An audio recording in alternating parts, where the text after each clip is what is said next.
Assalamualaikum warahmatullahi wabarakatuh. Alhamdulillah wa syukurillah la hawla wa la quwata illa billah.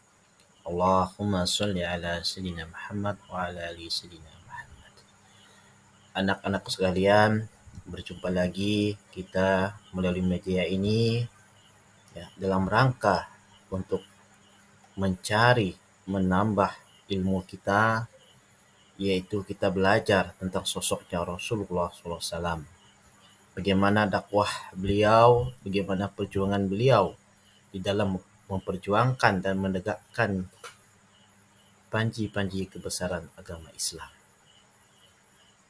Untuk itu mudah-mudahan anak semua bisa menyimak dan mengikuti apa yang akan nanti Bapak sampaikan. Anak-anakku sekalian, mari kita lihat peta konsep atau bagan ini.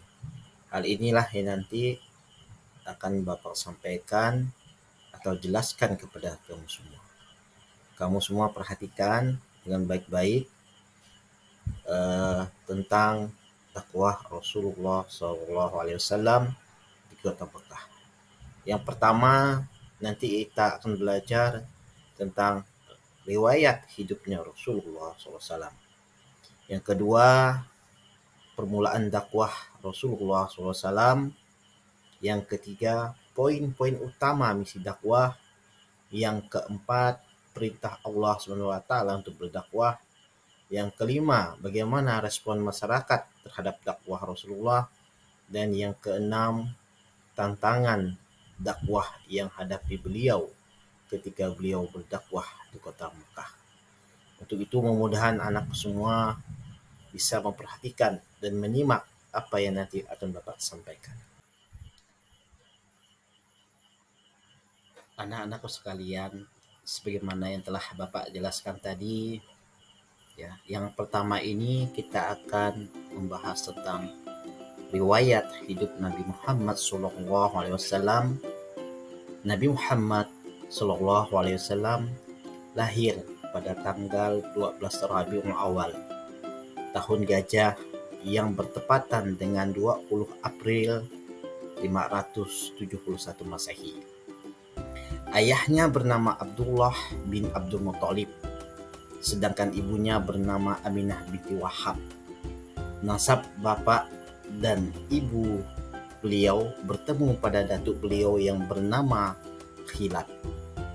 Jika dirunut sampai atas, nasab beliau berakhir pada Nabi Ismail ibnu Ibrahim, bapaknya orang Arab Al-Mustaribah. Anak semua, mari kita perhatikan silsilah baginda Rasulullah SAW dari datuknya yang bernama Khilab. Sebelah bapaknya ada datuknya lagi bernama Qusay, Abdul Manaf, Hasim, Abdul Muthalib, dan Abdullah.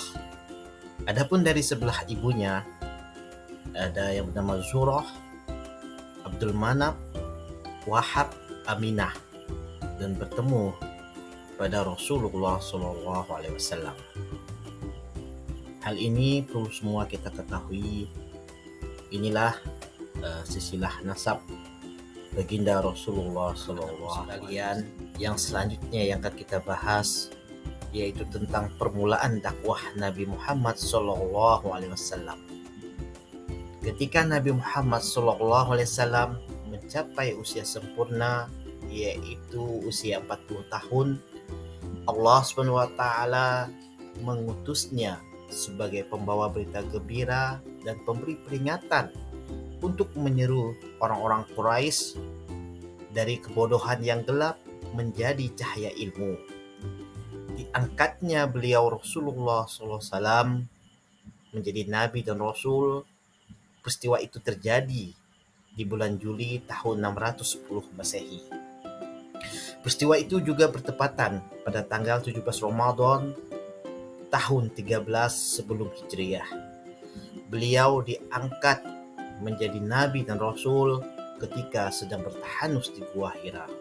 Anak-anakku semua, yang selanjutnya kita akan membahas tentang poin-poin utama misi dakwah Rasulullah SAW. Yang pertama, tauhid. Beliau disuruh Allah Subhanahu wa taala untuk menyebarkan ajaran tentang keesaan Allah Subhanahu wa taala. Yang kedua, tentang akhlak dan etika, yaitu mendorong akhlak yang mulia dan etika yang baik. Dan yang ketiga, keadilan, memerangi ketidakadilan sosial yang terjadi pada masyarakatnya pada waktu itu. Yang keempat, membawa kedamaian. Yang kelima, penentangan terhadap berhala, yaitu menghapus penyembahan berhala dan membawa ajaran tauhid. Yang keenam, yaitu menyampaikan akan ada hari kiamat sebagai hari pembalasan. Anak-anakku semua, hal ini perlu semua kamu ketahui. Inilah misi utama ketika baginda Rasulullah SAW ditugaskan oleh Allah untuk membawa wahyunya dan disampaikan kepada umatnya hingga akhir zaman. Anak-anakku sekalian, poin selanjutnya yaitu perintah Allah SWT untuk berdakwah kepada baginda Rasulullah SAW. Sebagaimana kita ketahui bahwa awal permulaan Islam itu disampaikan dengan secara sembunyi. Setelah itu Allah menurunkan Al-Quran surat Al-Hijr ayat 94 yang berbunyi Bismillahirrahmanirrahim Wasdaq bima tu'maru wa'arid anil musyrikin. Artinya, maka sampaikanlah Muhammad secara terang-terangan segala apa yang diperintahkan kepadamu dan berpalinglah dari orang yang musyrik. Ayat ini menegaskan kepada baginda Rasulullah SAW agar menyebarkan ajaran Islam kepada seluruh masyarakat Arab dan umumnya kepada masyarakat yang ada di dunia ini. Hinggalah Islam ini menyebar sampai ke kita di Indonesia. Respon masyarakat terhadap dakwah Rasulullah SAW. Orang-orang Mekah menolak secara keras karena dakwah Islam mengancam status sosial, ekonomi, dan kekuasaan yang ada di tangan para pemimpin Quraisy. Mereka merasa terancam oleh ajaran Islam yang menentang berbagai praktik berhala dan kebiasaan tradisional mereka. Mereka berusaha untuk memadamkan cahaya dakwah yang dibawa oleh baginda Rasulullah SAW. Namun hal itu tidak menyurutkan beliau atau langkah beliau dalam menyebarkan agama Islam ke seluruh sekalian.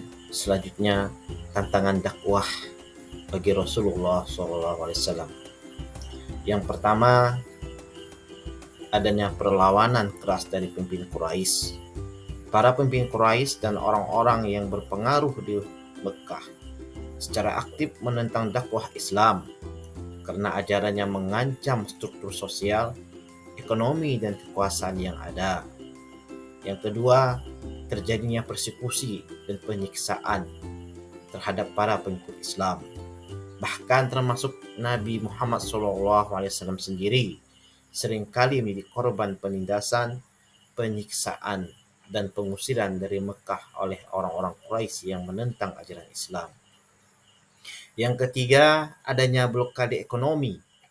Para pemimpin Quraisy memberlakukan blokade ekonomi terhadap keluarga Nabi dan pengikutnya, membuat kondisi hidup mereka semakin sulit. Yang keempat, adanya boikot terhadap keluarga Nabi. Ada sebuah perjanjian untuk memboikot keluarga Nabi, termasuk 3 tahun mereka berada di lembahnya Abu Thalib, mengakibatkan penderitaan yang luar biasa bagi pengikut Islam. Yang kelima, adanya upaya propaganda, yaitu musuh-musuh Nabi melakukan berbagai upaya propaganda untuk mencemarkan nama baik dan menggagalkan dakwah beliau. Namun, dengan tantangan ini beliau tidak patah semangat, bahkan beliau terus menyebarkan ajaran Islam yang dapat kita rasakan sampai sekarang ini.